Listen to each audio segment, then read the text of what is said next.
దోషులకు శిక్ష పడాలి. తెలంగాణ జాగృతి అధ్యక్షురాలు కవిత సంచలన వ్యాఖ్యలు. సిట్ విచారణలో ఏం జరిగిందో కేసీఆర్ చెప్తారని అనుకుంటున్నా. 2 ఏళ్లవుతున్నా ఫోన్ ట్యాపింగ్ కేసు ముగింపునకు రావట్లేదు.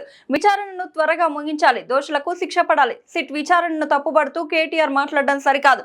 సిట్ విచారణకు నన్ను పిలిస్తే వెళ్తా. నా ఫోన్, నా భర్త ఫోన్లు కూడా ట్యాప్ చేశారని అనుమానాలున్నాయి.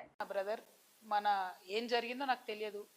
చట్టానికి ఎవరు కూడా అతీతులు కాదనడానికి మాత్రం మనము ఆలోచన చేసుకోవాలి. సేమ్ థింగ్ నిన్న కేసీఆర్ గారిని ఫోన్ ట్యాపింగ్ పిలిచిన తర్వాత కూడా మళ్ళా వర్కింగ్ ప్రెసిడెంట్ కేటీఆర్ గారు మాట్లాడుతూ అనేకమైన అంశాలు చెప్పారు. విచారణకు పిలవడం నేరము, ఘోరము అన్నట్టుగా మాట్లాడినారు.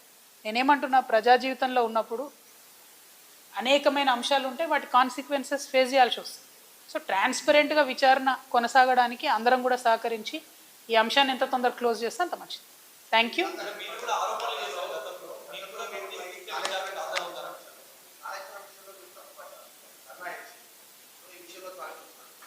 నేనేం తప్పు పట్టట్లే. నేనేమంటున్నా, వారు మాట్లాడిన మాటలు చూడండి. ఎట్లా అయితే మంచోడైనా చెడ్డోడైనా మేము చెప్పిన వాళ్ళకే ఓటేయాలన్నారో అసలు మమ్మల్ని విచారణకే పిలవద్దు అన్నట్టు మాట్లాడుతున్నాం.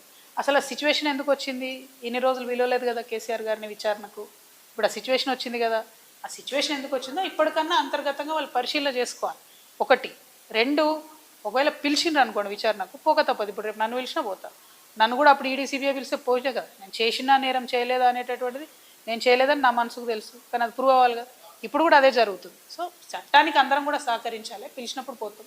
కాకపోతే ఆ యొక్క ఆలోచన విధానం ఏదైతున్నదో అందులో మార్పు రానంత కాలం బీఆర్ఎస్ పార్టీని మాత్రం ఎవడు కూడా బాగు చేయలేదు.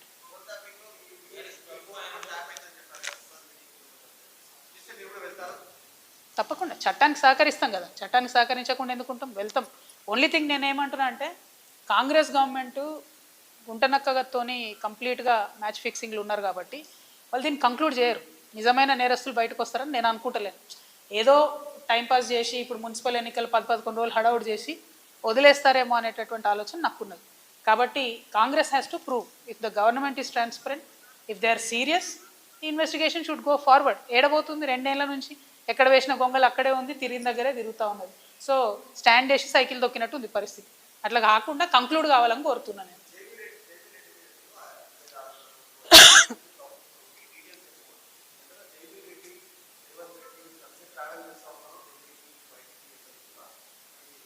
అంటే జైవీర్ రెడ్డి గారు, రేవంత్ రెడ్డి గారు ఎంత క్లోజ్ అనేది నాకు తెలియదు, నాకు అనవసరం కూడా. పాయింట్ ఏంటంటే, వారు బాధ్యత కలిగినటువంటి ఎమ్మెల్యేగా ఉన్నారు కాబట్టి వారి కంపెనీ నుండి 5,600 crores ఇన్వెస్ట్మెంట్ ప్లెడ్జ్ చేసిండ్రు ఇలా.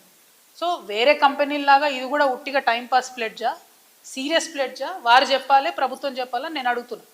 మిగతా కంపెనీస్ మేము చెప్పినటువంటి ఇప్పుడు చూపించిన